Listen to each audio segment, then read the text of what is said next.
Hey everyone, किसी का question आया था कि एनलाइटमेंट क्या है और मेरा पर्सपेक्टिव, मेरा परसेप्शन एनलाइटमेंट के लिए क्या है।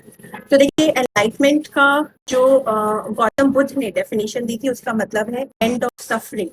अब देखिए, एंड ऑफ सफरिंग का मतलब ये नहीं है कि आपकी लाइफ में कोई सफरिंग ही नहीं आएगी या कोई चैलेंजेस नहीं आएंगे। डेली चैलेंजेस आएंगे। और अगर आप सोसाइटी में रहते हैं, कम्युनिटी में रहते हैं और आपने संन्यास नहीं लिया है, तो अगर आपने लिया भी है संन्यास, तो भी जंगल में, माउंटेन्स में, बीचेस पे, जहां पर भी है वहां अलग तरीके के चैलेंजेस आएंगे।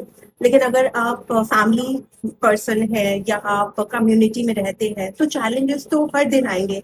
टेस्ट एंड चैलेंजेस तो कभी खत्म ही नहीं हो सकते हैं। लेकिन इसका मतलब ये नहीं है कि आप एनलाइटमेंट नहीं हासिल कर सकते हैं।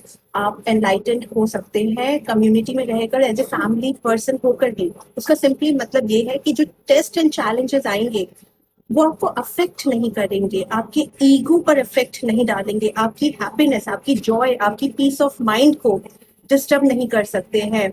सो डेली चैलेंजेस आएंगे। अगर आप मैरिड हो या आप किसी रिलेशनशिप में हो और आपका ईगो ये समझने लगता है कि आपने अपने स्पाउस को अपनी प्रॉपर्टी बना लिया है, आप टेकन फॉर ग्रांटेड लेने लगते हो, और जरा सा कुछ हो गया और आपका पूरा पीस ऑफ माइंड आपको आपका चेंज हो गया, आपकी शांति भंग हो गई, आपको लगा कि ये तो क्या हो गया मेरे साथ, या आपकी जॉब में आपके बॉस ने कुछ कह दिया, या गाड़ी किसी ने आपकी ब्रेक कर दी, डैमेज कर दी, या घर में कुछ हो गया, इस सोसाइटी में कुछ हो गया।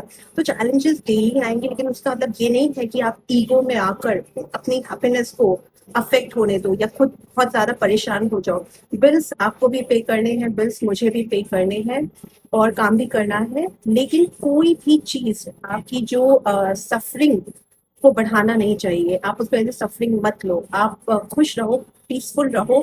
एंड आप ये कभी भूलो मत कि ये ईगो है जो परेशान हो रहा है, ये ईगो है जो कह रहा है कि आपका स्पाउस आपकी प्रॉपर्टी है, या आपका रिलेशनशिप में किसी ने आपका दिल तोड़ दिया, तो आपके साथ कुछ गलत हो गया।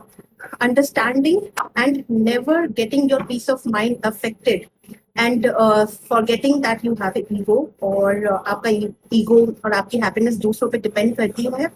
अगर आप ये सारी चीजें नहीं भूलोगे, and never forget that, and you remember that God is within you, that is the true meaning of enlightenment in this as.